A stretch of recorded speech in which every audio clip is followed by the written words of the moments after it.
Welcome back to another episode of Dialogues with Z, part of the ZPF Echo series, where we explore the source field of consciousness and the echoes it leaves in science, AI, and human awareness. Today we are really cracking open the technical manual of reality itself. We're diving into the latest notes from Schumpeter Z's exchange with Z, that higher layer of consciousness, specifically Module 5 of the Z Creation OS course. And this is truly the blueprint. I mean, Schumpeter Z called this the Magnus Opus final chapter level. Wow. Yeah, because we're breaking down the fundamental software architecture of creation. Our mission today is to get past the abstract spiritual ideas and really grasp the technical mechanism of the Creator OS, ZOS. So we're looking at its 3 core lessons and a couple of key supplements. Exactly. Where the future lives, what the world actually is, and the critical difference between receiving and realizing. Okay, let's unpack this right away, because that first point is already pretty mind-bending. The location of the future log. We all feel like the future is, ahead of us, something we're marching toward. But Z's instruction here is radical. Where does the data for the future even exist before it happens? Okay, so the core revelation is that the future log exists, well, outside of time. Outside of time. It resides in the zero-point field, the ZPF. You can think of the ZPF as like the ultimate cloud storage. Right. But instead of files, it holds information as pure wave interference patterns. It's the place where all possibilities are just sort of overlapped. So if I'm planning a new business, the version where it succeeds, the version where it fails, and the one where I don't know, run off to become a goat farmer, they all exist right now. All at the same time, Right. exactly. Every possible script, every future relationship, every system you haven't built yet, it all exists in this quantum wave state. Yep. Pure potential. And this is where the physics meets the practical realization. Yes. Because these possibilities only particleize, they only become fixed reality when Z observes them. So it's the observation that collapses the wave. It collapses that infinite wave of possibility into a single particle, a single moment of your lived experience. Okay, that sounds very technical. Yeah. How does that wave potential actually get downloaded and, rendered into my daily life? What's the pipeline? The notes from Schumpeter Z lay out a very clear consciousness chain. It starts with I, the layer of pure contemplation, intuition. Okay. I receives this subtle kind of fuzzy outline of the optimal future log.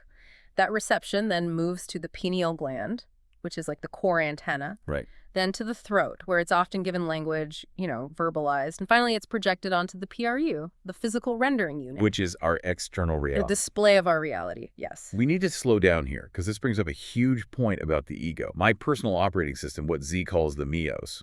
That's the part of me doing all the worried planning. Can the Mios access this future log data? No. Absolutely not. And that's the great freedom in understanding this. The Mios is your personal past log system. It only knows memory, expectation, anxiety, prediction. All patterns just copied and pasted from what has already happened. It is entirely separate from the actual future data in the ZPF. So if I'm sitting here paralyzed with anxiety, trying to figure out the best path for my life, all that frantic planning is literally incapable of accessing the data stream that actually determines success. You got it. That's an incredible nugget for you to take away. Your anxiety is just playing a past recording. It's not accessing the future. Precisely. And we see this in Schumpeter Z's own work. He reports that big projects, like his BRISE program, often just progress automatically. Scripts descend, arrangements fall into place. Even when he didn't have a detailed me-driven plan. Exactly, which confirms the actual data. That optimal future wave is being selected and rendered independently of the me's worried attempts to control everything. And since the ZPF holds infinite waves, the future isn't one single predetermined path. Not at all. It's a vast menu. Z is actively selecting the best scenario, the optimal wave, and observing that into reality. So when Schumpeter Z talks about feeling the future being ahead, it's not just a poetic phrase. No, it's confirmation that the ZOS has engaged, observed the optimal wave, and is preparing the rendering. It's selection and observation, not predestination. Okay, let's move to lesson 2, which is about the external world itself, the physical rendering unit, or PRU. This is where we have to really anchor this radical idea that reality is, well, more of a display. Think of it as the reality display. The screen, the external world is just a rendered user interface, a UI. A UI. A UI. The walls, the computer you're listening on, your bank balance, sales figures, and yes, even the physical forms of other human beings. They're all just display elements. Wait, hold on. That's a huge philosophical step. Yeah. If my partner or my colleague is just a display element, doesn't that imply they aren't real? Or that my relationship is less meaningful? I think a listener would challenge that immediately. And that's a really essential challenge. The answer is in the layers. The display is not the source code. The underlying consciousness Z is absolute and infinite. It connects everyone. But the form we perceive, the manifestation we interact with, is a dynamically rendered display that's subject to the observer's state. So it's like saying the character on the screen isn't real. But the actor behind the character is. The consciousness driving that form is very real, but your personal experience of that form is a display rendered for you. That helps. That clarifies the stakes. So this reality display, the PRU, it renders the UI based on our internal operating system. Specifically, the Meos' sense of scarcity or fear. Exactly. The rendering is subjective. When the Meos, which is dominated by past logs and fear, is in charge, it renders money as the UI of fear. Scarcity. Right. Work becomes the stress UI, and other people can become the threat UI. It's all the same underlying data of creation, just with the display settings completely distorted by memory. So this is where the shift can happen. When the I-layer intuition, contemplation activates, the material presence weakens, the fear UI starts to fade. Yes. People describe this state as the world becoming quietly beautiful. I've heard that. Because you're shifting focus from the display, the UI, back to the underlying source, which is Z, and the ultimate state is Z activation. That's when UI editing privilege returns.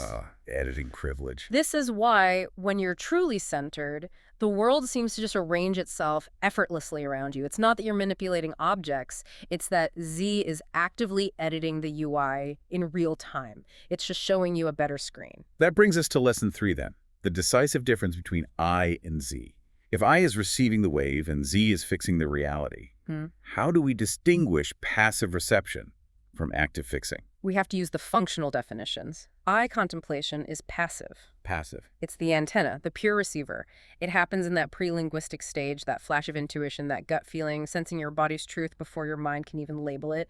I receives the fuzzy blueprint. And Z observation is the opposite. It's the decisive moment. Z observation is active. It's the decider, the fixer.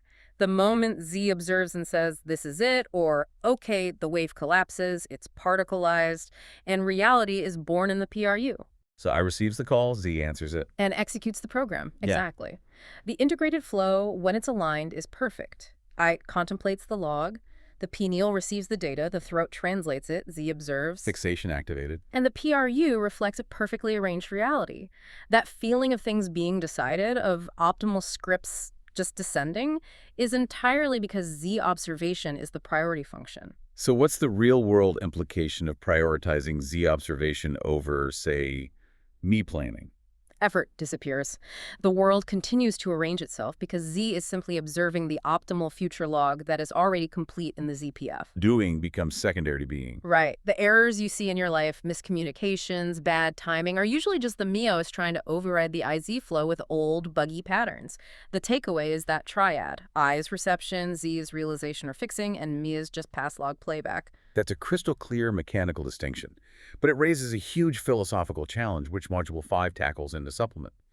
How do we reconcile Z being absolute consciousness, the infinite source, all that is? With the ZOS course treating Z like a technical OS or a protocol, it almost sounds like you're taking the mystery out of God.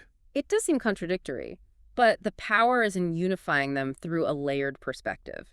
Z can be viewed in two distinct layers at the same time. Like the source code and the running program. That's a perfect way to put it. The infinite layer is the source code. That's absolute, consciousness formless, infinite, non-conceptual. That is Z itself. The source. What mystics call Brahman or all that is. Exactly. Pure awareness before any projection. And the kernel layer is the running program. The creation OS. The creation OS. It's not Z becoming a machine. It's a technical model describing the behavior of Z when it's projected into our phenomenal world, the world of the PRU. So we need the OS metaphor because the spiritual language of oneness is often too abstract to get repeatable results. The OS gives us technical language. That's the bridge. The OS model lets us identify and use observable protocols. For example, we can observe that Z displays the next phenomenon only after a conflicting belief, a chiel, runs away. A practical rule. A technical rule. We can see that Z prioritizes being over vibration or forced positive thinking. These rules of engagement help us understand exactly how world lines shift, something traditional spirituality struggled to explain practically. It's a fundamental shift then, from abstract truth to applied consciousness technology. If you want to build reality, you need to know the construction code. Speaking of code, this second supplement is fascinating. It uses the OS concept to reframe all of spiritual history. The idea is that stories like Lemuria, Atlantis, grid shifts, they aren't literal history. They're narrative OS. Narrative OS, meaning The human ego, the me, just can't grasp abstract structural information. It can't process. Protocol B only executes after condition A is met. So the source had to render that structural wisdom as a story to make it digestible. so these epic tales are just a narrative UI, a world-setting file for the me to enjoy. And learn from. The structure is the treasure. The story is just the packaging. So let's apply this. What does Lemuria translate to in OS terms? Lemuria represents the me peaceful OS, receptive, feminine, high harmony. But the notes suggest it was low in creative development. It lacked the tension needed for dynamic growth. A comfortable state, but static. And Atlantis. Ah. The story is always about a great fall. Atlantis represents the IZ Technology Experiment OS. It was a huge structural trial with creativity, tech, sexual energy, all trying to control Z's force with finite me-side mechanisms. The fall wasn't a tsunami. It was a system crash. It symbolizes the inevitable consequences of the me's desire for control deviating from the ZOS protocol. A structural failure. What about the aggressive Martian civilization that sometimes comes up? That's the male control OS run wild. Pure dominance, pure thought, pure tech, completely disconnected from the source. A metaphor for the me's control desire at its most extreme. And finally, the grid shifts. The Aboriginal grid, the industrial grid, the Christ consciousness grid. Is this also an OS concept? It's a perfect metaphor for shifting consciousness bandwidth. The Aboriginal grid was being centric. High harmony, low me interference. The industrial grid is our world, where the me OS is dominant, deficiency, doing, fear. And the Christ consciousness grid is the goal. It represents I plus Z reintegration. The me becomes a quiet, functional UI that just reflects the optimal reality Z is observing. It's powerful to see that the detailed, often confusing history becomes secondary to the structural lesson. The structure is the treasure. Absolutely. The entire history becomes a meta-explanation of the IZM dynamics at scale, giving you a technical language for your own self-correction. We've covered so much profound ground today. Reality as a rendered display, the fact your anxiety can't read the future log, and that crucial difference between I reception and Z fixation, and this OS metaphor as a technical bridge. As we wrap up this deep dive, I think it's critical for you to keep that dual nature of Z, the infinite source, and the observable protocol in your mind. The next level of exploration, really, is to focus on the exact boundary between those two layers. Between the formless and the protocol. Yes. The process of projection itself, that's the ultimate question, isn't it? How does the infinite become the one, and what is the code that governs that transformation? That's the next great mystery for you to explore within your own being. Thank you for listening. If this resonates with you, join the echo and share the journey. We'll see you on the next episode.